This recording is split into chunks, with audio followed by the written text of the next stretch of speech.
The political scene in South Africa has been rocked into chaos after a devastating High Court judgment that saw President Cyril Ramaphosa politically maimed and the African National Congress ANC totally in shambles. The court's ultimate ruling handed down on Friday morning is being welcomed by legal commentators as the most incriminating judgment against an incumbent president since the transition to democracy in 1994.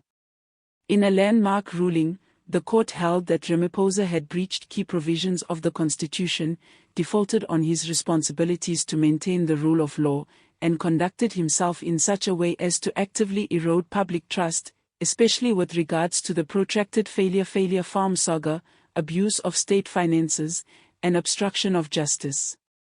The court's ruling was starkly direct. It effectively accused Ramaphosa of not only permitting impropriety to thrive on his watch but of having employed misleading tactics to protect his own accountability. His conduct, the court said, was deliberate, deceptive and harmful to the public trust. Perhaps its most dramatic line went further. No one is above the Constitution. President Ramaphosa by his actions and inactions has embarrassed the office of the presidency. The judgment shocked the presidency. Insiders say there had been no anticipation of so severe a judgment and the reaction within the ANC was instant and haphazard. Demands for the resignation of Ramaphosa rapidly emerged from within the party with frantic messages pouring in from provincial leaders, NEC members, and Youth and Women's League representatives. The ANC National Executive Committee met in an emergency session that soon deteriorated into shouting, factional walkouts, and increasing polarization. There is panic, pure panic, one source said.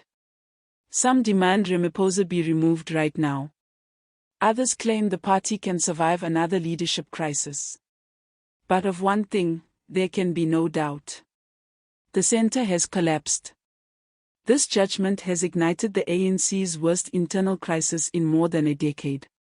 The party, already divided between Ramaphosa reformers and hardline old guard, is now openly fighting itself. 3 top ANC leaders have been reported to have submitted their resignation in protest at the party's slow and dazed reaction. The ANC Youth League issued a statement calling for a special national conference to choose a new leadership while the Women's League is divided. Some supporting Ramaphosa, others pronouncing the party forever stained. ANC Secretary-General Fel Malula, shaken visibly, said a few words to the media and conceded, "We are facing a crisis, but we will consult widely and do what's in the best interest of the people of South Africa."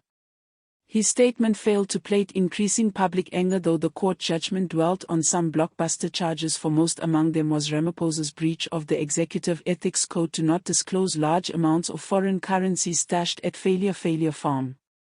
The ruling also referred to interference with law enforcement bodies, allegedly directing major officials to shut down the investigation and the abuse of presidential authority to escape accountability. The court further pointed out his refusal to assist Parliament and independent investigative organizations.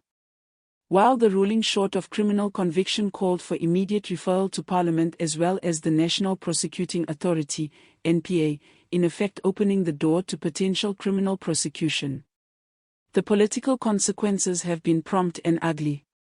With the ANC already battered by historic low election support, this judgment has further entrenched its crisis of credibility. Throughout the country, citizens were expressing their outrage on social media with hashtags #Ramaphosa and #IrianCrisis trending for hours. Public opinion has turned sharply. Whereas Ramaphosa was once regarded as the clean-up president, he is now increasingly regarded as being part of the very problem that he vowed to solve. Many are being asked to pose the same pressing question. If not Ramaphosa, then who? Opposition parties did not hesitate to seize the moment.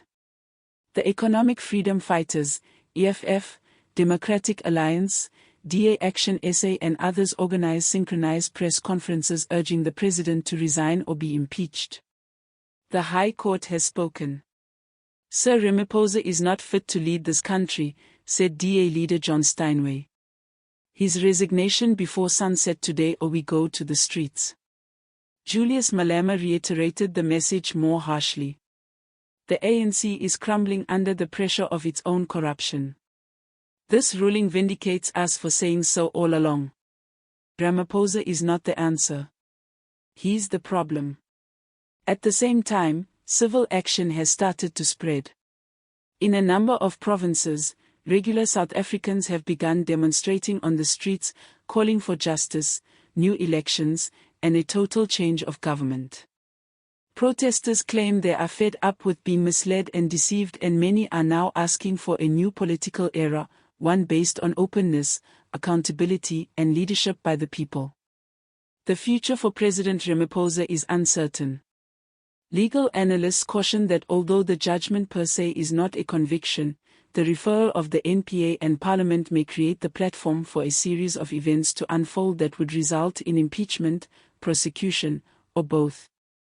As the ANC further fades into crisis and opposition builds steam, South Africa's political establishment teeters on the precipice. One thing at least is clear. The age of political impunity is ending, and Ramaphosa might be the first to pay the price.